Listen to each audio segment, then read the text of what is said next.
Great to see all of you. First of all, welcome to the town of Vienna. I want to thank you for visiting us, and I also recognize a few people before the host. I see some of our constituents who helped put this together today.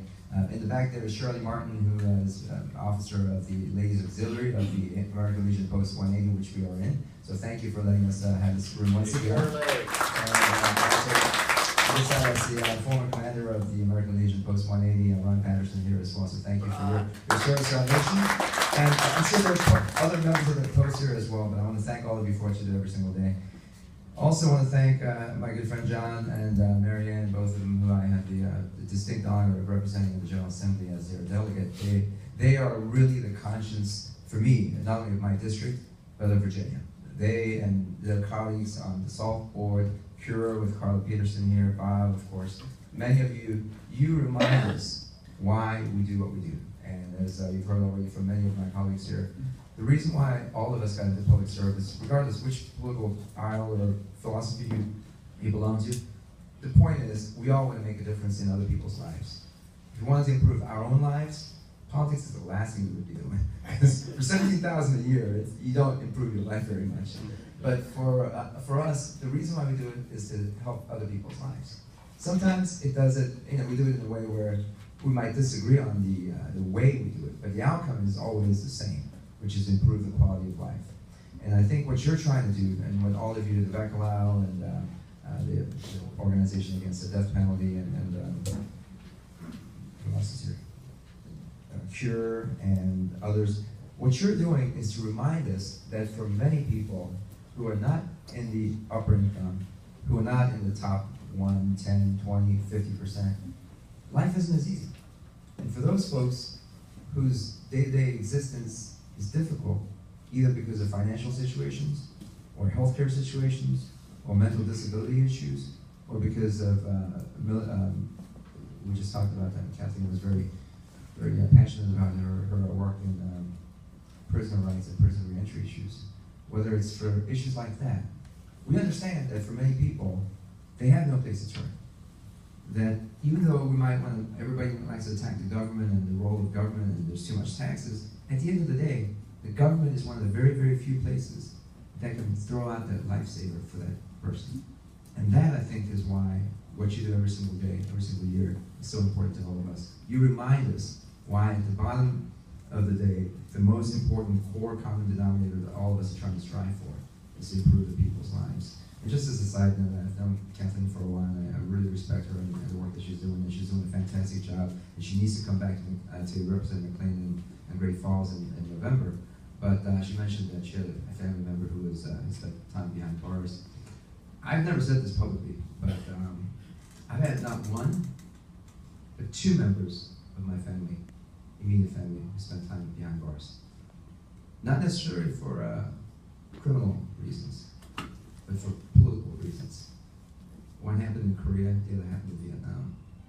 And so that's one of the reasons I'm very passionate about prison reentry issues, and that's why, even though I disagree with our former governor in a lot of ways, I work with him on prison reentry issues, and that's one of the reasons why I'm so grateful for what you do, Carla, and for the organization that Cure and others are working on. But let me just shift gears real quickly and just tell you a couple of things that I know you've heard from everybody, and the work that Barbara Favola has done a tremendous job in bringing TANF back this year, and so that was a big victory. I don't know if Delegate Eileen Philippon was here yet or not, but if not, let me give her some credit as well, make sure everybody knows and recognizes her leadership. She passed a bill this year, and I was honored to be her chief co-patron. The ABLE Act is a concept that came up in Congress a few years ago. The idea is we have these college savings funds, we have these home mortgage funds, and first-time home buyers fund, something that allows us to put away money tax-free for emergency purposes, whether it's long-term planning, what have you. Obviously, we have our IRAs in retirement, but we don't have something for our friends and our family members who may be disabled, mentally or physically disabled, that their long-term expenses will obviously rack up, and especially since we can't pass Medicaid expansion in Virginia, those are expenses that the government cannot be helping them with. But to the extent that you can't afford to put away something now, we created, for the first time in Virginia and across the country, I think there are only a handful of states that have done this, an ABLE Act, which is designed kind of like the 529 programs, where any of you can start contributing money up to, I think it's about 5,000 is what we finally compromised on, a year, tax-free, that you can draw down later on, as income, towards the expenses for disabled children. But that was something that was innovative. And Eileen Philippon worked on that very hard. I serve on the Education and the Commerce and Finance committees, and I saw her working all those committees to make sure that as it bounced around between all the different finance aspects of it. And so that's something that you all should be proud of. I also worked with a couple of my Republican colleagues on a bill that these are not going to be headline grabbers, but I think these are things that make a difference in people's lives, as I mentioned. One is, some of you remember, this is tax season. Next week is our tax deadline. Virginia went the opposite direction a couple of years ago, anti-consumer from my perspective, which is when you get a refund from the state, if you're lucky enough to receive a refund, the state sent you a debit card. And you had to take the debit card and cash it out, and of course there are fees associated with that. Well, we reversed that after working with, I was the chief co-patron working with the chairman of the finance committee. So we've now made it back to the original way, which was the default is a check. And if you want a debit card or direct deposit, you can have that. But now, starting next year, unfortunately, so not the refunds that you're getting now.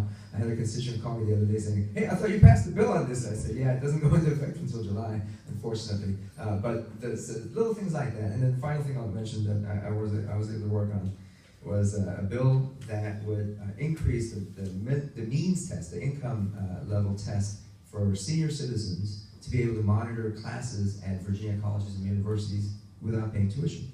We've already had this law for a long time, since 1974. The law in Virginia has been that any senior citizen who meets a certain income criteria, it originally was $10,000, it was increased to $15,000, can go ahead and take classes, if there are classes that aren't full in colleges. So you can take classes to make sure that you're keeping your mind occupied, keeping yourself busy, as well as learning a new skill that you may want to go back into the workforce to be able to do that.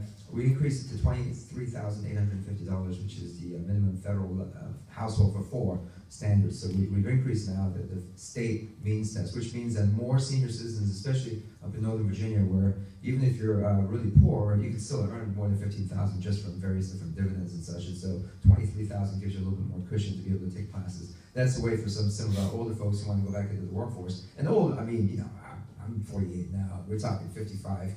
60-year-olds, so we're not really talking about folks that are up there, but for those people that want to go back into the second, third career, there's a chance to do so. Yeah, exactly. And so with all that, I want to thank you once again for being here. Thank you, John, for your leadership, and look forward to working with all of you in the coming years.